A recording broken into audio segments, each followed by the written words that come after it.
Le lien entre santé et télécom est très très fort en fait, et il est a fortiori important entre santé et mobile. L'activité autour de la santé, c'est une activité de réseau. Autour du patient, il y a tout un tas d'intervenants qui vont utiliser des informations qui viennent du patient, qui viennent d'autres praticiens.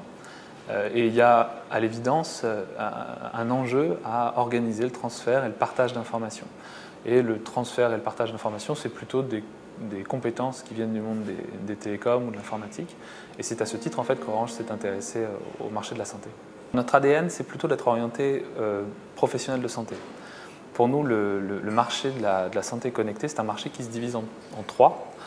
D'abord, le marché des services pour les professionnels de santé, dans lequel nous sommes un fournisseur de technologies et de solutions technologiques qui permettent de moderniser des processus qui sont déjà en place.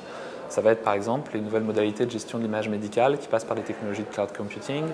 Ça va être ce qui existe maintenant depuis longtemps, du triple play au chevet du patient dans les chambres d'hôpitaux. La télévision dans les chambres, ce n'est pas un processus récent, mais on l'a modernisé avec des tablettes, avec de nouveaux usages autour de ces tablettes, etc. Ça, c'est un premier marché. Le second marché, c'est le marché de la gestion à distance de la maladie. Alors, on pourrait dire que c'est de la télémédecine, du télésuivi ou de la téléexpertise. Ce qui est certain, c'est qu'aujourd'hui, ce sont des actes et des méthodes de travail qui ne sont pas complètement déployées et qui restent encore à mettre en œuvre par les professionnels de santé, avec les professionnels de santé. Et il y a un troisième marché qui est celui des services qu'on peut destiner aux patients directement et qui, quelque part, est un peu indépendant de l'écosystème naturel du monde de la santé et qui sont des outils finalement grand public pour lesquels je n'ai pas forcément besoin d'avoir un accompagnement d'un professionnel de santé.